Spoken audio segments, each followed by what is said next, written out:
Hey, how's it going, guys? We're going to try something different. Today is, I had a bit of a free day here in the studio. I've just been watching Chasing the Sun 2, which is a rugby documentary for those of you that don't know. It's the rugby documentary that is telling the story of how the Springboks won the World Cup in France last year, which was an amazing moment for every single South African, I think. And it devastated the nation of France, which is a win-win situation for me, I guess. Um, so yeah, before we get going, just remember to like and subscribe if you're enjoying the content. Please go through the library, both of the Arcade Studio podcast and of the Calling Home podcast, because I'm sure there's something that you might enjoy in there if you haven't seen it before. But yeah, so guys, this is me doing something different with Calling Home. Apart from the podcast that I'm going to carry on doing, I'd like to start doing a little bit of commentary on what's happening back home in South Africa. This is more or less the beginning of that. And I'm going to start with the low-hanging fruits because basically Chasing the Sun 2, the documentary talking about South African rugby's World Cup win last year, has dropped. We're 3 episodes in. I think it's 5 total, and so far it's been phenomenal. And I think most of it is because it was such an emotional ride through that World Cup. We won 3 games and 3 knockout games by 1 point in the last minutes. That it was so emotional that the documentary is really just helping you relive that. So really good to anybody who enjoys the rugby. It's phenomenal. To anybody who isn't a rugby fan, this is a documentary that you can't miss if you have any interest in anthropology and in people management and leadership, because it definitely gives you an insight into the South African mindset and I think this is a cool thing to talk about, because the South African mindset is a South African mindset. It's one of the things that makes South Africa a country, and it has percolated into all parts of the nation, whether black, colored, white, Zulu, Xhosa, British, Afrikaner, doesn't matter. This winning at all costs, this putting your body on the line, this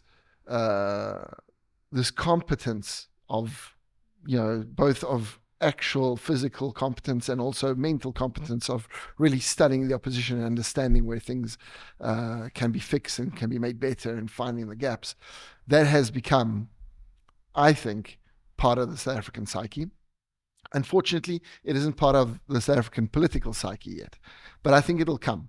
I think as the new generation slowly manage to open up some spaces further up in society, I think this will definitely become the national identity. This mindset of that the Boks are, I think, the epitome of, and that's why I think also people resonate so well with the Springbok rugby team rather than the other teams, is that it really has become a symbol of what we could be rather than what we are.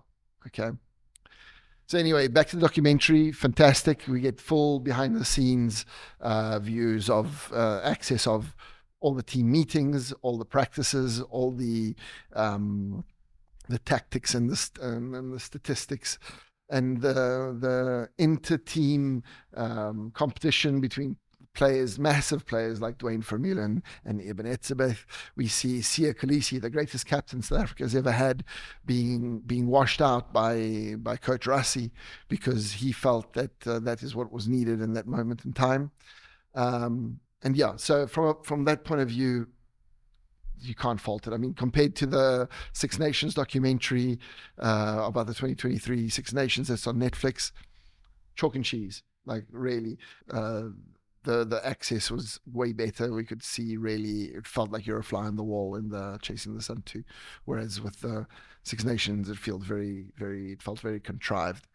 But yeah, I mean, obviously, it's easy to do if you're the sponsor of the team, because that's what happened with the STV MultiChoice. They became the sponsor of the team after 2018, and part of the deal was, okay, we'll give you cash to make South Africans' dream come true, but you give us access so that we can get some money back from this, and it worked. Whereas obviously Netflix, they have to deal with 6 nations, and they have to become trusted that they're going to play any silly buggers during the editing and all that kind of stuff. So I think the first episode of the 6 Nations documentary was a lot more stiff than it could have been, but it's not. But it's a beginning. So, I mean, Chasing the Sun 1 was also stiffer than Chasing the Sun 2. Obviously, things get better.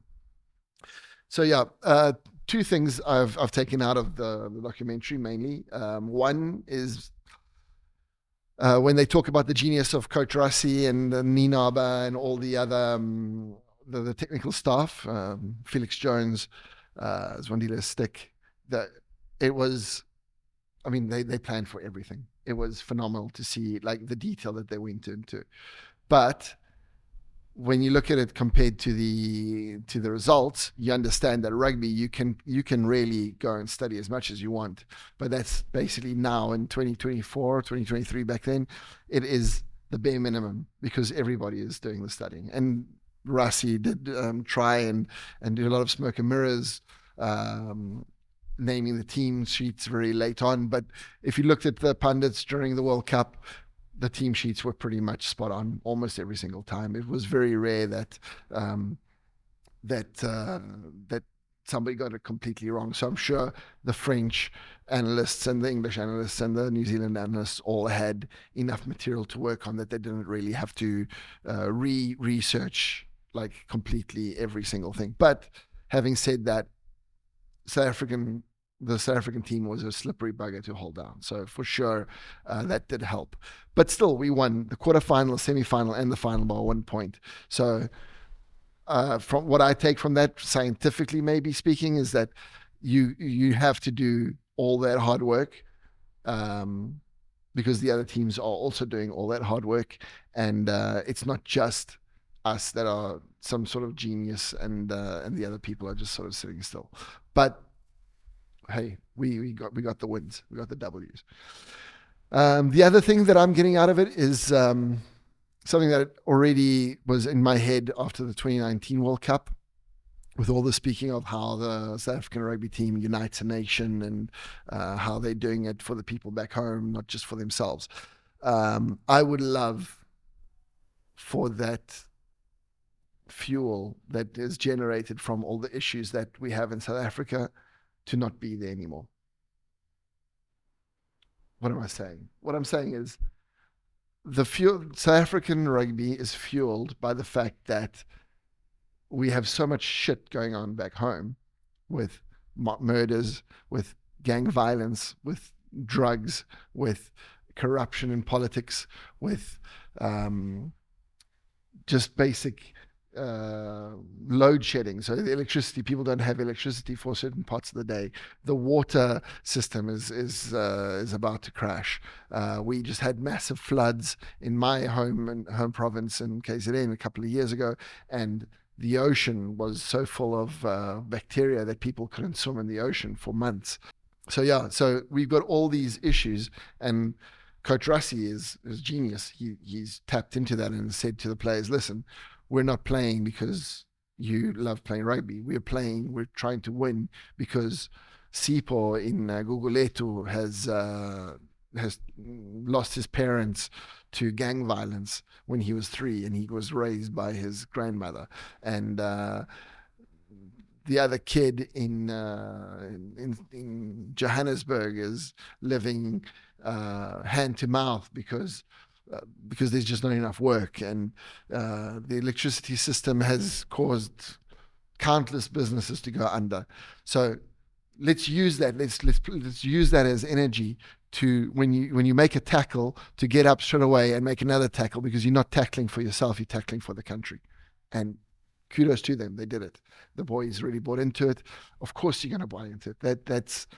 that's exactly what you want. I mean, these guys are warriors. They really want to feel like they're they're making an impact. Okay, but wouldn't it be amazing for South Africa if we didn't have that fuel?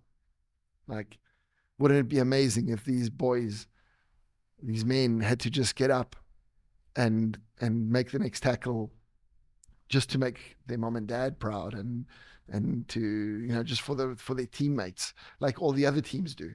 I mean, Ireland, they had their troubles, but they managed to get over that. I mean, they've got fewer issues these days, so they're playing for themselves. The England team plays for themselves. The French team plays for themselves. I mean, yes, of course, you're playing for national glory and all that stuff, but it's not the same when you have people growing up basically in with an outdoor toilet for 20 families, and you have to go and get water from the single tap in the middle of the bloody township. So, it doesn't get you up in the same way as it would like these guys that are going up every single day with this in the back of their mind. And you feel even more terrible when you understand that you've lost because you didn't put 100%, and somebody might have been, had to trek 20 Ks to get to the TV to watch it with their friends, by foot, because there's no bus service or whatnot. Who knows? There are so many weird situations in South Africa that anything is possible.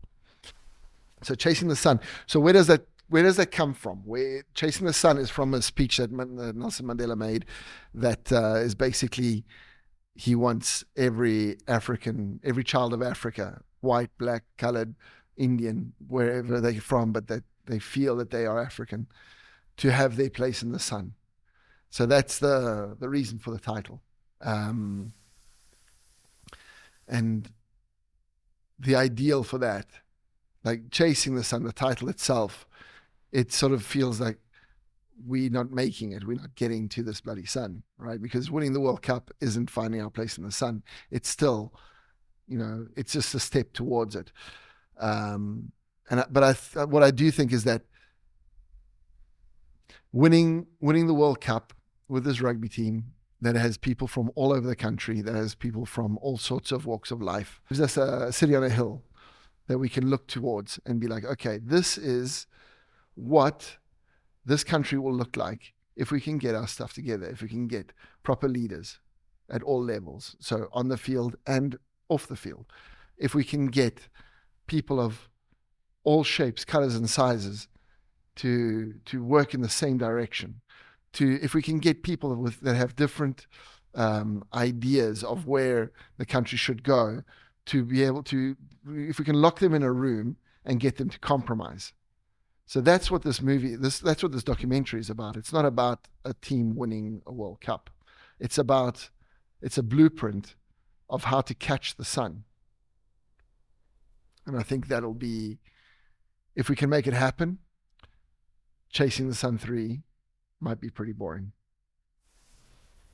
So that's my dream.